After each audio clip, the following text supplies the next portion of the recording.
this video on an introduction to mobile device forensics, I'm going to be using a PowerPoint made by Amy Rigglesworth from George Mason University. So let's jump right into it. So she starts off saying that cell phones are embedded device, so the data, unlike in computer forensics, is not on necessarily a hard drive. It's in the phone, so it's in these chips, right?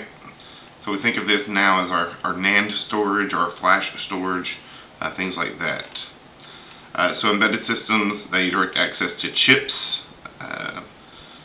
To get information from those chips, there's a process called chip off. I think she'll cover that in a moment.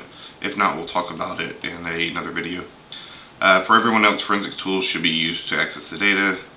So there's very few practitioners that remove platters from hard drives and analyze them, and there's very few people who have direct access to what's called a chip off. Chip off procedure, again, I think she's going to get into it in a moment, so let's see. So here's a phone after a fire. So the data port, where you plug a USB cable or something into, that's very likely not going to work. The phone itself may not power on, but there's still memory. There's still information stored on this burnt piece of phone, right? So here they show the memory chip being removed. Right, so this looks like a cover over the chip. So the embedded systems, they make calls, they do things like that. There's no direct access to the components, which are enclosed and hardwired together. It's not like a computer where a hard drive can be removed. So again, the system's embedded. It's not a hard drive that can just be typically removed. Types of data that are recoverable are address book, your Bluetooth information, calendars, call logs, files that you downloaded, emails, your ESN, images, your MZ, your IMEI, your internet history, MID, MIN, your physical locations, and a lot of the newer mobile forensic software is able to tie that into something like Google Maps, so you can map it out where a person's been. You can potentially use that to line up with the type of crime that you're trying to potentially solve. MMS, SMS, music, text, to-do list, user files, videos. So there's a slew of information. You can see why mobile forensics is something that would be of interest to an investigator. Data such as call records, address books, and text messages are stored in databases. So in some mobile operating systems, Apple, they'll use SQLite database extensions, and so you'll see the following types of files: the .db, db, shim, db wall, SQLite, SQLite db, or possibly no extension. But it's just information being stored in a database so it can be organized by the mobile operating system. It could also be in memory, RAM.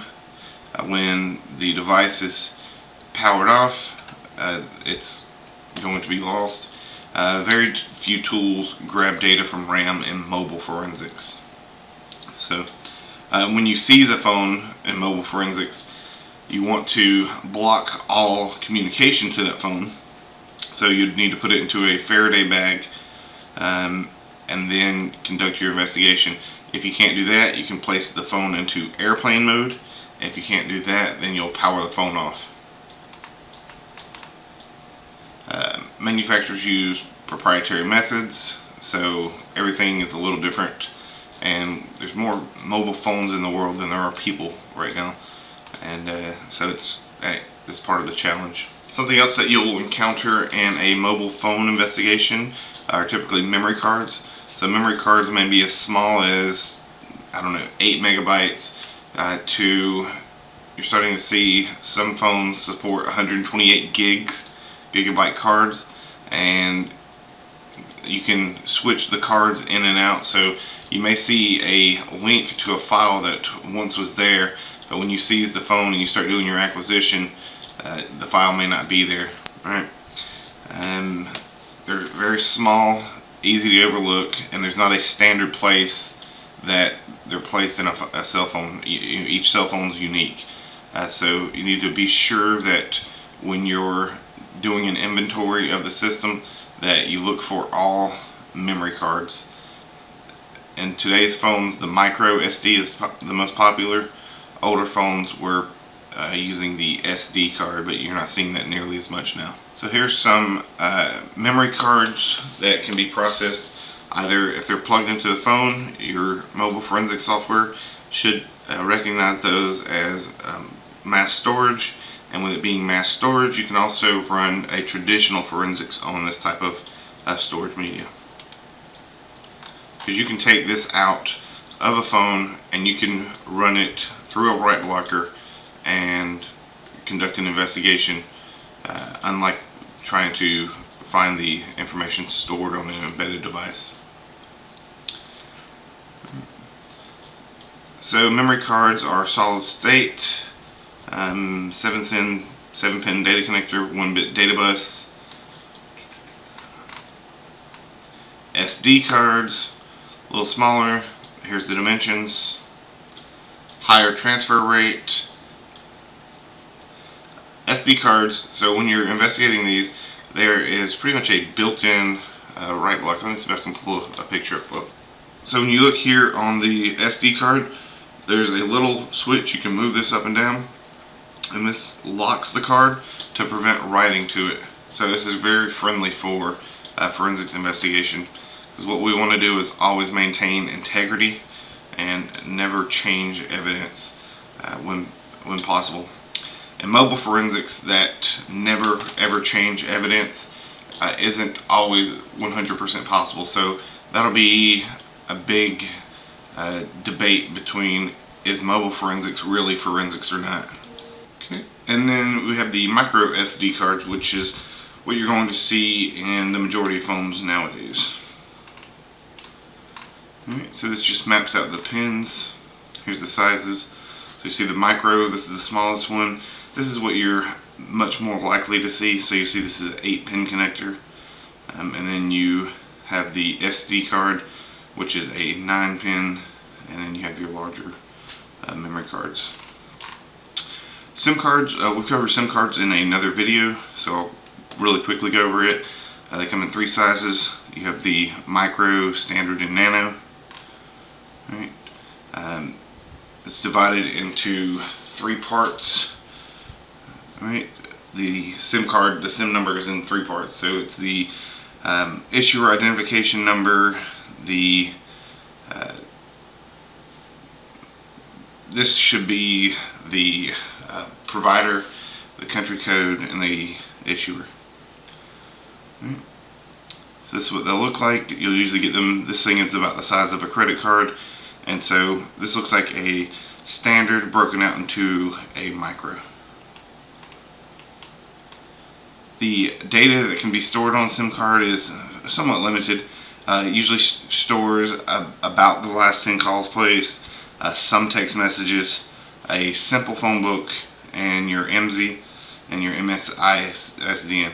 And you'll see in the majority of smartphones now, the majority of contacts and text messages will be stored in the phone data, not in the SIM. This is just showing where all the different contacts are as far as the physical layout, and then this number here printed on it, this number is burned in by the manufacturer.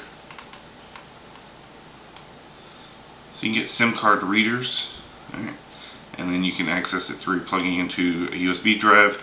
You'll see other SIM card readers, it'll take the full-size card and it'll plug it into something that looks like kind of like a credit card reader. So this is how a SMS is sent. So you send it from the cell phone to the service center. So say this is this person has Verizon and this person has Verizon. So it goes to the Verizon service center and then it's sent to the other user. Say in this scenario, this person has Verizon, this person has AT&T. So it's sent, it goes to their service center, and this service center sends it to the AT&T service center, and then they send it to the end client. So something that could be important if you're conducting an investigation is the differences between SMS and iMessage. iMessage is again on the iPhone. So prior to the iOS 5, all text messages in a SMS database were stored with a Unix timestamp, the number of seconds since January 1st, 1970, And then after iOS 5, they changed that to use since January 1st, 2001. With iMessages, there's an added column, the Madrid date read column. It's the date and time the user actually viewed the message as opposed to when it was received by the phone. So if you're reporting this in a report, that could be useful information to be able to show that the user viewed this text message at this time, and then such and such action occurred at 10 minutes after this happened. So it could be something relevant to your report.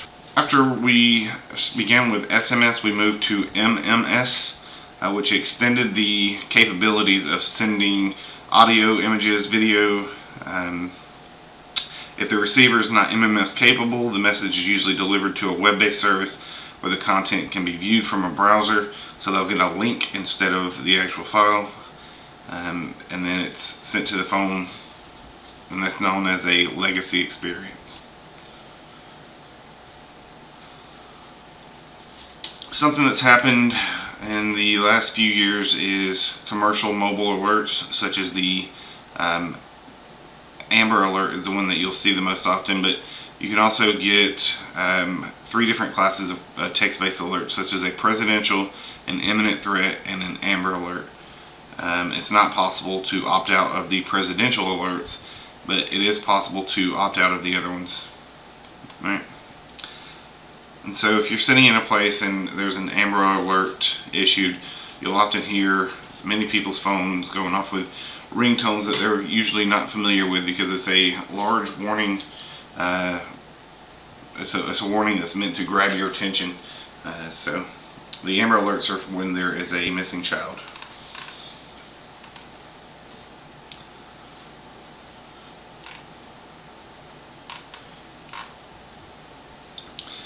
Another great way to conduct mobile forensics investigation is to look at backups. So you may not have the mobile device, or you may have the mobile device and it may have been wiped, but if your warrant allows you, or if the seizure before you grabbed the computer where a phone was backed up, that can be a great source of information. So smartphone backups, especially if someone's using an iPhone or a BlackBerry, they usually have pretty good backups on a computer somewhere. It's just finding that right computer where the data is backed up. So users copy data from 2 phones from computers. Computers hold backups of data on the phones. You have cloud backups, such as your iCloud.